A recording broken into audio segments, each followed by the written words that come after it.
Պարոն Մանուկյան, խնդրում եմ նշեք այսօր ինչ նպատակով եք կառավարության մոտ եւ նախորդ տաքսովարորդների ակցիան ինչ արձագանք է ունեցել իշխանությունների կողմից մասնավորապես։ Տեսեք, ստորագրավակից հետո 3 նախարար արձագանքել է էկոնոմիկայի, սոցիալ եւ առողջապահության նախարարը, այսինքն իրենք արձանագրել են փաստ, որ կա նմանատիպ խնդիր, արձանագրել են փաստ, որ վարորդների իրավունքները ոտնահարվում է եւ իրենք ասել են, որ լուծումներ կառաջարկեն որոշակի, բայց քանի որ պահանջը ձևակերպված չէր պաշտոնական, այսինքն ստորագրություններ հավաքված, այդ օրը շուրջ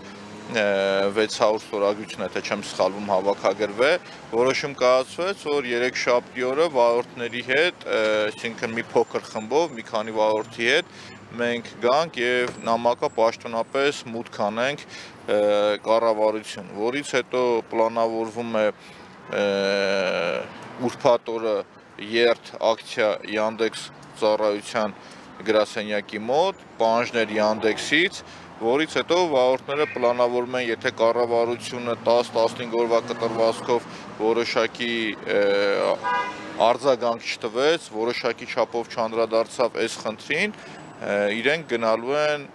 ակցիաների, խաղաղ անհնազանդությունների, որովհետև այս մարդկանց մոտ կա առաջին այն փաստ, որ իրենց իրավունքները տոտալ ոտնահարվում է,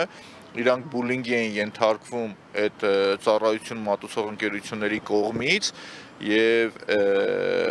պարտավոր է պետությունը կանգնի իր երկրի քաղաքացու կողքին։ Մյուս խնդիրը որ կար, տեսեք, ասում են, որ 200,000 դրամից ավել այն վարորդներն, ովքեր որ վաստակում են,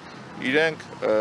պետությունը պարտավոր է այս մարդկանց գրանցել, այսինքն այսօր իրանք 5% турք են վճարում, ինքնազբաղված են այս մարդիկ, բայց դրա դիմաց ինչ են ստանում, ոչ մի բան։ Ուղղակի ոչ մի բան չեն ստանում այս մարդիկ։ Կամ ասում են, որ ասում եք 200,000 դրամից ավելով աշխատավարձ է ստանում, հարկ է վճարում, պիտի անվճար բուժօգնություն ստան։ Այս մարդիկը դրանից չեն օգտվում։ Ասում են, լավ, պետություն դու ռեկետ ես անում, ռեկետ չկես, դու ինչ ես անում։ Մենք գնում ենք մեր ավտոներով ընկնում ենք ձեր սարքած փոսերի մեջ, ձեր ծնած այդ հակատանկային փոսերի մեջ ավտոմեքենաները ջարդում ենք, դիմացը ոչ մի բան չեք տալիս, ասֆալտչիկ իշխանություն։ Գոնե այս փուլում մի քիչ մեզ ուրիշ ձև աջակցի, չնայած արդեն այդ ասֆալտչիկի իրանց ամբողջ բրենդը իրանք փոշիացրել են, բոլորս էլ հասկացել ենք, որ էդի գետինը սևացնել էր, ուրիշ ոչինչ չէր։ Ու հաջորդիվ քայլեր է լինելու, որովհետև այստեղ ոչ թե 500 կամ 600 վարորդի իրավունքները ոտնահարված, այլ տասնյակ հազարավոր։ Այս պարագայում մշտական շուրջ 40,000 վարորդ ամեն օր աշխատում է 10-ից 12 ժամ։ Իրենք աշխատում են 200,000 դրամից ավել գումար։ Մարդն ասում է, ես պատրաստ եմ ինձ գրանցված աշխատող ձևակերպի, այն հարկադիրի տակ եմ, որոշակի տոկոսել ինչ որ մեխանիզմ առաջարկի ինձ, ես այդ մեխանիզմից ելնելով այդ գումարները վճարեմ։ Ասում եմ, դա չեք առաջարկում ինձ, ոչ մի բան չեք կառավարության համար այդ վարորդների այդ ամբողջ սեգմենտը, ամբողջ այդ մեծ խումբը, որ կա մարդկային խումբը, չկա, ուղղակի իրանք չեն նկատում, հասկանում եք, բայց երևի են իրանց մեծ խոսքերը, որ ասում են երկրում կա գրանցված 700,000 աշխատող, ման այս մարդկանց իրանք ընդգրկում են այդ աշխատողների ցանկում, ամենայն հավանականությամբ, ու ամենայն պատասխանատվությամբ եմ ասում ես պարագայում, այսինքն իրանք այդ մանիպուլյացիայի չեմպիոններն են, եթե մանիպուլյացիայի ինչ-որ մրցույթ կազմակերպենք, գործող իշխանությունը աշխարհի մակարդակում առաջի 10 հորիզոնականում մրցակից ուղակի չունի ինքը, մնացածի պայքարը սկսվելու է 10-ից հետո։ Այս մարդիկ չեմպիոն են այդ գործով։ Մենք էլ եկել ենք այսօր շատ այս կուլտուրական փոքրիկ միջոցառում, հա, այսինքն մի քանի հոգով ենք որոշել, որ պիտի լինենք, մաքսիմում 5 հոգի, երևի կեսն էլ ավտոմեքենայի տեղ չեն գտնում, բայց արդեն ժողովուրդը եկել են, իրանց հետ պաշտոնապես նամակը մուտք կանենք ու կարձանագրենք փաստը, որ նամակը պաշտոնապես մուտք է եղել արդեն։ Ու կսպասեն արդեն տաքսիվարորդները արձագանքին։ Իսկ Yandex-ից արձագանքի եղել է։ Yandex-ին ուրբաթ օրն ենք մենք գնալու,